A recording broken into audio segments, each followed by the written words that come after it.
दोस्तों एक बार फिर से स्वागत है आपका स्टडी विद नील में। एमपीजीके की जो सीरीज थी, एमपीजीके की सीरीज के अंदर आज जो बात करने वाले हैं नदी घाटी परियोजनाएं और जल विद्युत परियोजनाओं के आगे जो बात करेंगे वो है प्रमुख जलप्रपात की, यानी कि मध्य प्रदेश के प्रमुख जलप्रपात कौन कौन से हैं, इनसे जो क्वेश्चन पूछे जाते हैं एग्जाम में, एग्जाम ओरिएंटेड क्वेश्चन की ही अपन इस वीडियो में चर्चा करने वाले हैं।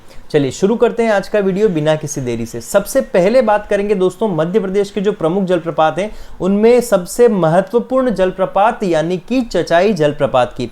चचाई जलप्रपात की बात करें दोस्तों तो इसका नाम जो है वो चचाई क्यों पड़ा है, ये दोस्तों एक चचाई गांव है, उसके पास में स्थित होने के कारण, ये रीवा जिले में एक जगह है चचाई, उसके पास में स्थित होने के कारण इसका नाम पड़ा है चचाई जलप्रपात। ठीक है, अब दोस्तों आगे देखते हैं कि किस नदी पर है। क्वेश्चन यहां से बहुत इंपॉर्टेंट ये बनता है कि चचाई जलप्रपात किस नदी पर है, ये बीहड़ नदी पर है। चचाई जलप्रपात किस नदी पर है, बीहड़ नदी पर है। इसका स्थान कौन सा है, तो सिरमौर तहसील है रीवा जिले में, वहां पर ये जलप्रपात है। और गांव कौन सा है, चचाई गांव में ये जलप्रपात है। जैसा कि आपको पिक्चर में दिख रहा है दोस्तों कि इस टाइप का एक जलप्रपात है जो इतनी ऊंचाई से पानी इसमें गिरता है। इस झरने में पानी जो है बहुत ज्यादा ऊंचाई से गिरता है, इसकी जो ऊंचाई है 132 मीटर ऊंचाई से इसमें पानी गिरता है। दोस्तों मध्य प्रदेश में ऐसा कोई सा जलप्रपात नहीं है जिसकी ऊंचाई इतनी ज्यादा हो। तो दोस्तों इस प्रकार से ये बनता है मध्य प्रदेश का सबसे बड़ा और सबसे ऊंचा जलप्रपात। सबसे ऊंचा जलप्रपात क्वेश्चन पूछा जाएगा तो चचाई जलप्रपात किस नदी पर है, बीहड़ नदी पर है, सिरमौर तहसील और जिला रीवा। इस प्रपात को भारत का नियाग्रा ऑफ इंडिया भी कहा जाता है। आगे देखते हैं दोस्तों, अगला नर्मदा नदी के प्रमुख जलप्रपातों के बारे में बात करते हैं। दोस्तों नर्मदा नदी के प्रमुख जलप्रपातों में बात करें तो मध्य प्रदेश में जो सर्वाधिक जलप्रपात और सर्वाधिक महत्वपूर्ण जलप्रपात जो बनाती है वो है दोस्तों नर्मदा नदी। अगर दोस्तों मैं आपको बात करूं नर्मदा नदी की तो ये भारत का मध्य प्रदेश का दक्षिणतम हिस्सा ये है अमरकंटक। इसको आप क्या नोट कर सकते हैं, अमरकंटक।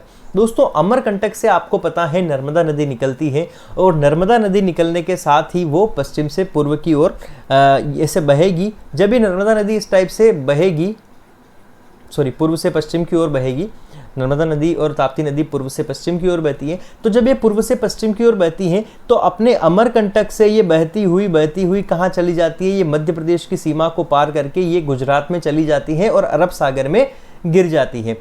अब दोस्तों यहां से अमरकंटक से जब निकलती हैं तो यहां से मात्र 8 किलोमीटर की दूरी पर, यहां से मात्र 8 किलोमीटर की दूरी पर एक जलप्रपात आता है। उसका नाम क्या है दोस्तों, यहां पर मैं लिखूं तो कपिलधारा जलप्रपात। कौन सा जलप्रपात हो जाएगा, ये कपिलधारा जलप्रपात मात्र 8 किलोमीटर की दूरी पर आता है। इसके बाद अगर 1 किलोमीटर आगे और चलते हैं तो कपिलधारा के जस्ट पास में ही एक और जलप्रपात आता है दोस्तों, जिसका नाम क्या है, दुग्धधारा जलप्रपात।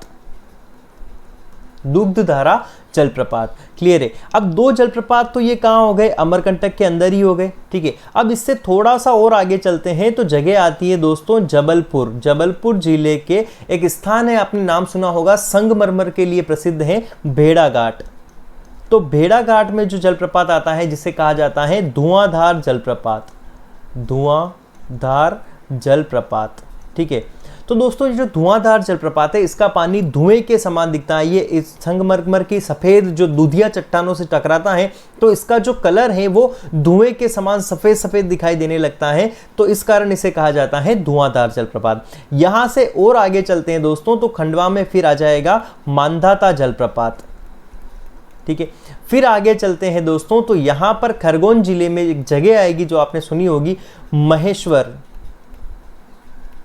महेश्वर में एक जलप्रपात आता है दोस्तों, उसका नाम है सहस्त्र धारा जलप्रपात। यहां पर क्या होती है, नर्मदा नदी का जो जलप्रपात बनता है वो बहुत सारी धाराओं में विभाजित होकर बनता है, इस कारण इसे सहस्त्र धारा जलप्रपात भी कहा जाता है। दोस्तों ये आपको समझ में आ गया होगा मोटे मोटे तौर पर कि नर्मदा नदी में किस प्रकार से जलप्रपात बनते हैं। ये अपन ने मुख्य जलप्रपातों की बात करी है, एक एक करके देखते हैं इनसे जुड़े क्वेश्चंस क्या बनते हैं। अगर बात करें कपिलधारा जलप्रपात की तो नदी का नाम नर्मदा, स्थान आपको बताया मैंने अमरकंटक में ही है, 8 किलोमीटर दूर इसके उद्गम स्थल से अनूपपुर जिले में है।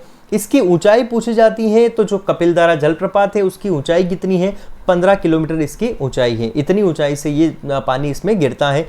नर्मदा नदी पर पहला जलप्रपात है, जैसा कि मैंने आपको बताया है कि अमरकंटक से 8 किलोमीटर दूरी पर ये सबसे पहला, इसके उद्गम से 8 किलोमीटर दूरी पर सबसे पहला जलप्रपात है, जिसकी ऊंचाई कितनी है, 15 मीटर है। आगे अगला जो जलप्रपात है वो देखते हैं दोस्तों, दुग्धधारा जलप्रपात। ये जलप्रपात दोस्तों जो कपिलधारा जलप्रपात है उससे ही पहाड़ी को नीचे उतरते हैं, पतला सा रास्ता होता है, आप कभी गए होंगे तो। वहां जाने के बाद ये दुग्धधारा जलप्रपात यहां पर आता है। छोटा सा जलप्रपात है, ये भी नर्मदा नदी पर है, अमरकंटक अनूपपुर में है। इसकी भी ऊंचाई 15 मीटर के आसपास है। ये थोड़ा सा कम ऊंचाई का जलप्रपात है वैसे देखा जाए तो। कपिलधारा से 1 किलोमीटर की दूरी पर स्थित है।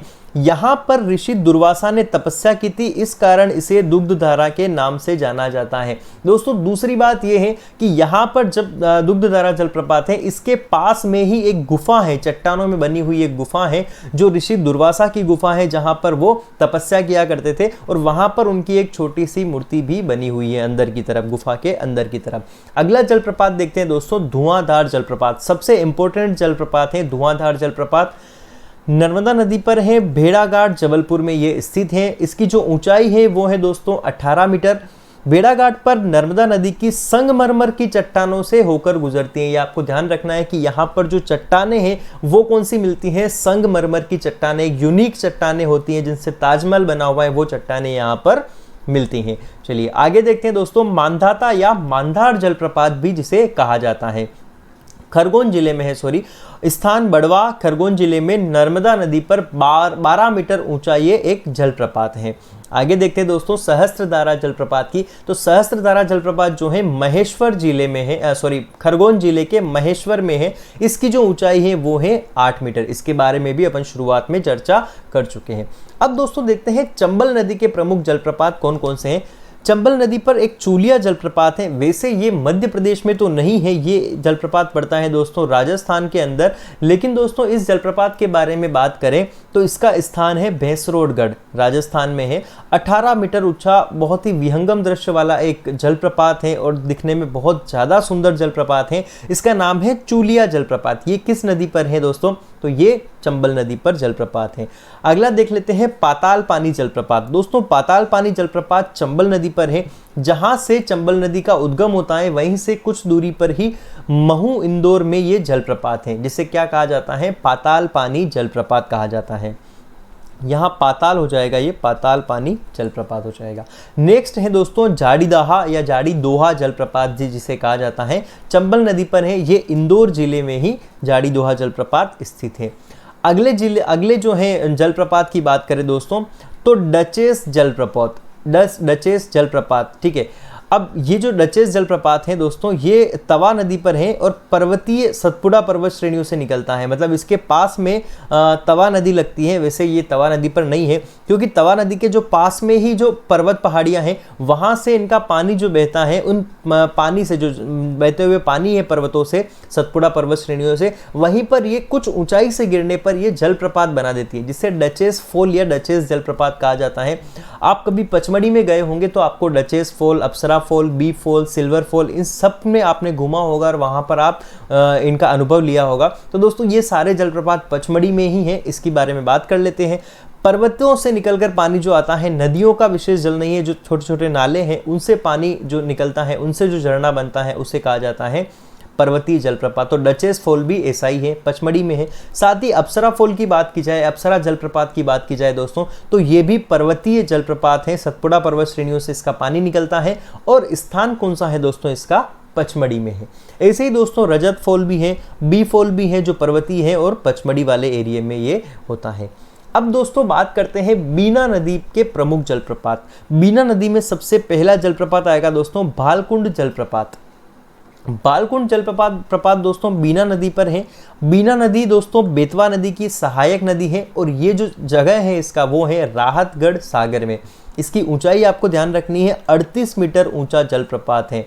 बीना नदी पर 38 मीटर ऊंचा जलप्रपात है जिसका नाम है भालकुंड जलप्रपात। अगला देखते हैं दोस्तों बीना नदी पर ही राहतगढ़ जलप्रपात। राहतगढ़ जलप्रपात भी बीना नदी पर है और ये सागर जिले में स्थित है। केवटी जलप्रपात दोस्तों बीहड़ नदी पर है और बीहड़ नदी पर आपको चचाई जलप्रपात को पहले याद रखना है, फिर आपको केवटी जलप्रपात याद रखना है। 132 मीटर ऊंचा जलप्रपात है, मध्य प्रदेश का सबसे ऊंचा जलप्रपात चचाई है। उसी नदी पर एक और जलप्रपात है केवटी जलप्रपात, जो किस जिले में है, रीवा जिले में है। अगला है दोस्तों पांडव जलप्रपात। पांडव जलप्रपात जो है दोस्तों केन नदी पर है और स्थान है इसका पन्ना। यहाँ पर एक कंफ्यूजन ये होता है कि आपने पचमढ़ी में अगर घूमे होंगे तो आपको पांडव केव दिखी होगी, पांडव केव या फिर पांडवों की गुफाएं, तो ये पांडव केव अलग है और पांडव जलप्रपात जो है पन्ना जिले में केन नदी पर है, ये अलग है। शंकर खो जलप्रपात जामनेर नदी पर सिवनी जिले में स्थित है। दोस्तों जलप्रपातों में जो मध्य प्रदेश के थे, इसमें मेनली आपको ये याद रखना है कि ऊंचाई कितनी है, किस नदी पर है और जलप्रपात का नाम क्या है, इसके बारे में आपको मुख्य रूप से याद रखना है। बाकी दोस्तों वीडियो अगर अच्छा लगा हो तो लाइक, शेयर और सब्सक्राइब करके बेल आइकन प्रेस करने के बाद ऑल पर प्रेस करना बिल्कुल ना भूले, ताकि आपको जो भी नया वीडियो आए उसकी नोटिफिकेशन मिल जाए। आज का वीडियो यहीं तक दोस्तों, मिलते हैं अगले वीडियो में। वीडियो वॉच करने के लिए थैंक यू, तब तक के लिए बाय बाय।